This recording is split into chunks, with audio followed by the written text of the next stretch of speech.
আসসালামু আলাইকুম। আজকে ভিডিওটা আমি সকাল সকাল শুরু করছি। এই যে আমার হাজবেন্ড এই মাছগুলা নিয়ে আসছে। এগুলা খলসা মাছ, তারপরে পোয়া মাছ, আর এগুলো আসলে মূলত কী মাছ আমি জানি না।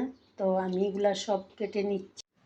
এই যে করলা, এগুলা এই যে করলা, আবার অনেকে বলে উস্তা। আমি এখন এগুলা কেটে নিব, আজকে এগুলা ভাজি করব। তাদের সাথে একটা জিনিস শেয়ার করি। আপনারা সবাই জানেন, কিন্তু দেখেন কখন আপনারা এই উস্তা, আমরা কিন্তু করলা বলি, যখন কাটবেন দেখে শুনে কাটবেন। এই যে দেখেন মামা, দেখছেন কি অবস্থা। তো আপনারা যখন কাটবেন খুব সাবধানে দেখে শুনে কাটবেন। দেখছেন করলায় একটু লবণ মেখে রাখবো। সকালবেলা ছেলে এখনো ঘুমায়, এখন হয়তো উঠে যাবে। যেহেতু গ্যাস কম, তাই আমি যে ডাল বসিয়ে দিয়েছি। গ্যাস যেহেতু নাই, তাই সকাল সকালে ডালটা বসাই দিছি। এই যে আমার ছেলে যাইতে গেছে কলেজে, আস্তে আস্তে 12:30। আল্লাহ হাফেজ। মাছগুলা কাটা হয়ে গেছে। এই এখন এগুলা কিছু ফ্রিজে রেখে দিব, আর কিছু রান্না করব। এদিকে আমার মেয়ে পড়ালেখা শুরু করে দিছে, তার ম্যাডাম আসবে। আজান দিলে পরে কোরআন তেলাওয়াত করবে।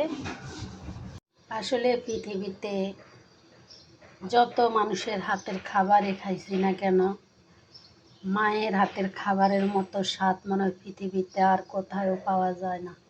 মায়ের হাতের খাবার স্বাদে হয়েছে অন্যরকম একটা মজা।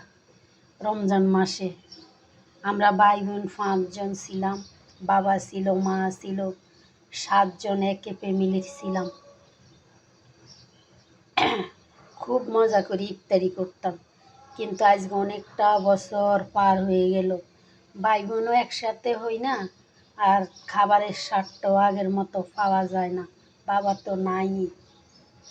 তো ডাল হয়ে গেছে, আর এই যে সেই মাছ কাইটা কুইটা রান্না বসাই দিছি।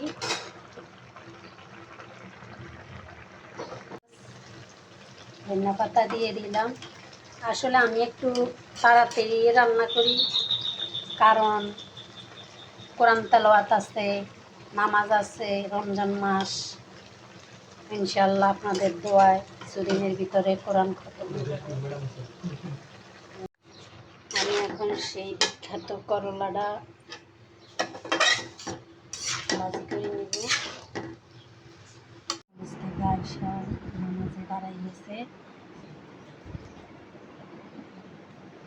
তার কলেজ হয় 10টায়, চলে আসে 12টায়।